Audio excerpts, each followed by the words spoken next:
Hey everyone, and welcome to FinTech. What if I told you that there were 18.6 million millionaires living in the United States right now? If you walk down your average street in a perfectly average demographic area, 1 in 18 people you pass is a millionaire. But not all of these people are high-paid doctors or lawyers. In fact, most of them are average people making an average salary who simply understand the secret path to wealth. And while you might say $1 million isn't worth what it used to be, what I'm here to tell you is that with $1 million, if you would save and invest that, you can become financially independent, meaning you never have to work another day in your life and you can simply live off of your investment. In this video, I'm going to show you exactly what that path to wealth is using myself as an example. I'm then going to show you my actual earnings each month and how I plan to use these and my investments to retire within 7 years with $1 million in the bank. So hit the like button if you want, and let's first get started by laying out the steps for you to become a millionaire. Step 1 is to create a budget. Now wait, don't click away.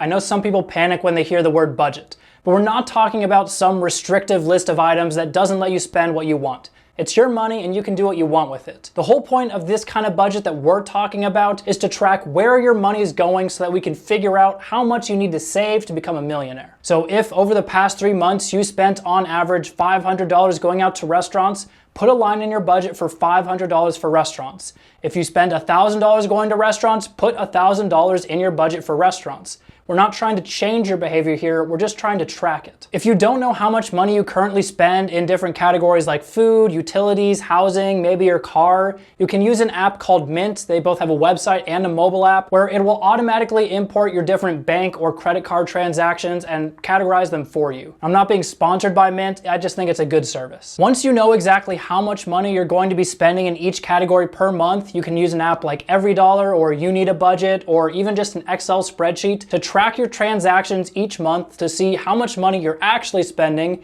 and then just keep adjusting those categories until they most closely match how much you're actually spending. I can't emphasize this enough. Your budget is the foundation that we're going to be using to build the rest of these steps on. You need to understand where your money is going before you can control it. Step 2 is to create a small emergency fund of around 1 month's worth of expenses. The point of this emergency fund isn't really to save money, it's just to protect you in case of some kind of emergency, like your house breaks down or someone breaks your window, something that needs to be fixed, which if you didn't have the money for, you would have to go into debt to handle. Step 3 is to take any employer matching funds, like a 401k. So for example, at my company, if I contribute a certain amount to my 401k, the company will match that same amount and add it to the account as well. So it's effectively a 100% return on investment. And let me tell you, millionaires don't get that way by turning down 100% returns. Step 4 is to pay down any high interest debt that has an interest rate of around 4 to 5% per year. This will include things like credit cards, something like a payday loan, or any kind of maybe personal loan that you've taken out. You need to pay down this kind of debt because it's really hard to save money if you're having to work against the weight of that debt. Additionally, if you're trying to invest money in the stock market further down the line, it doesn't make sense to spend a ton of time trying to get 9% returns in the market when you're paying 20% on your credit cards. For me personally, the only kind of debt I would ever keep around is debt on an asset that helps make me money, like a house that I'm renting out, that is also at an interest rate of below 4%. Step 5 is to increase your emergency fund to 3 to 6 months worth of expenses. These are the savings that you're going to keep around basically forever in case you ever run into a major medical emergency, or again, your car breaks down, or some other thing which you couldn't just cash flow super easily. Step 6 is to contribute to an IRA. An IRA is a government tax advantaged account which you can set up really easily by just looking online or just searching for a video on it on YouTube. There's 2 types of IRAs. There's both traditional IRAs and Roth IRAs. Generally, the younger you are and the more you expect to make in the future, the more you should use a Roth, and the older you are, the more likely you should use a traditional. In general, you should seek to save at least 15% of your income in your retirement accounts. So that's your 401k, your IRA, your Roth IRA, doesn't matter. Just make sure you save at least 15% per year. You can then use these accounts to invest in stocks in the stock market. I personally like to invest in passive ETFs that will just naturally follow the market over time. If you're using Vanguard, for example, VT Sachs is one that you can use. So if you just follow these first few steps, if you've paid off any high interest debt and you're investing at least 15% of your income into the market through a tax advantaged account, you will make around 9% per year from interest. And that is going to compound over time in a really powerful way. way. Now we're gonna pause there for a moment because while there are some more steps, what I've laid out just right there is enough for you to become a millionaire. And I'm gonna show you exactly how. The median US salary for an individual in the US right now is $35,977. And for a family, it's $63,179. But to be conservative, let's just say you're an unmarried individual who's making the $35.9 thousand per year that is average. If we use a compound interest calculator, we can see that someone who makes that amount of money and contributes 15% of their income to retirement will be worth over $1 million in today's dollars in 36 years. And that's starting completely from nothing. Now, if you follow the 4% rule of retirement, that rule says that however much money you have saved and invested, you can withdraw 4% of that money every single year for the rest of your life without running out of money. So if you have $1 million invested right now, you can withdraw $40,000 every year for the rest of your life without ever running out of money. And that's $40,000 in today's dollars, meaning it already accounts for inflation. But that's just the bare minimum. What if you want to become a millionaire even sooner?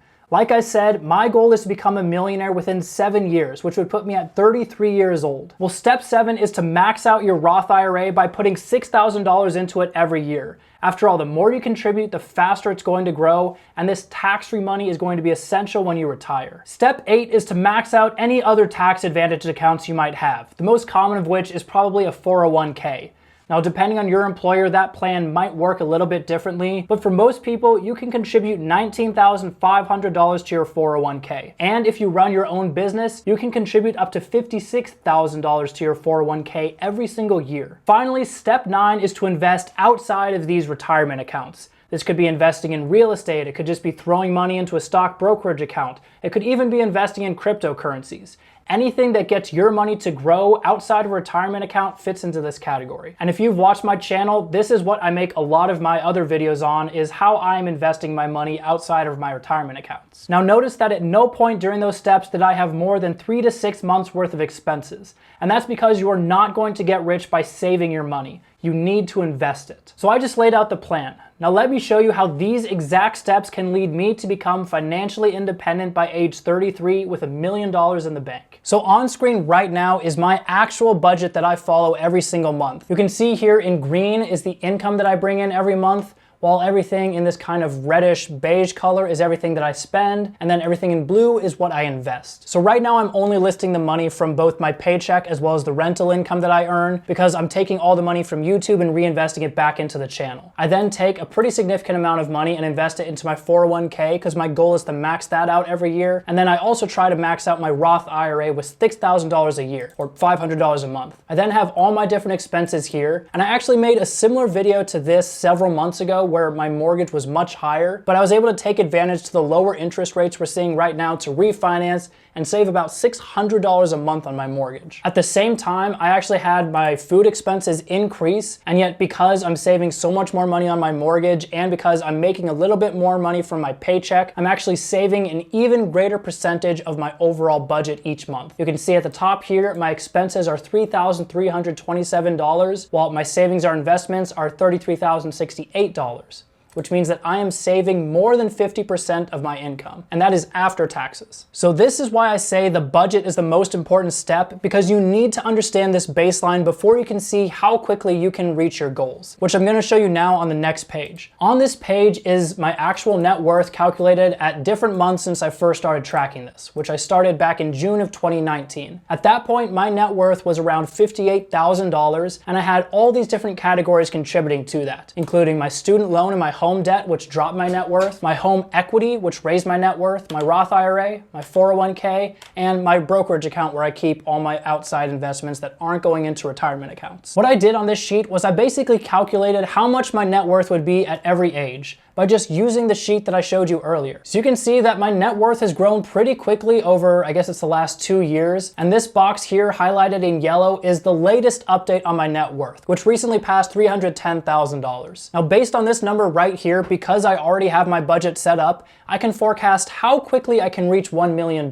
So if I go one row below this current month into September, I can see this calculation that I have in the Excel right here, which is basically saying that I'm going to make 9% interest per year on my brokerage account, which is around what the stock market returns on average. I then just divide that by 12 to figure out how much I'll make in a month, and then I add on the amount that I'm saving every month based on my budget. I can then do the same thing with my 401k, my Roth IRA, to effectively calculate exactly how much my net worth is going to increase each month. Now, in reality, the stock market is going to go up and down over time. My actual home value could increase over time, which I'm not accounting for. But on average, over a long time scale, this is roughly going to match what my net worth should be. Now, if we just scroll down, we can see how long it takes to become a millionaire. So you can see that by December 2023, I'm expected to hit half millionaire status. And if I keep on going, you can see that in August 2028, my net worth will for the first time pass $1 million, getting to $1,008,000. So if you don't know, I'm currently 26 years old. I know some people think that I look like I'm 12 and some other people think that I look like I'm 40, but in 7 years, I'm going to be 33 years old, which at that point, I should be financially independent. Now, what's the point of saving all this money, you might say? Why would you want to save up $1 million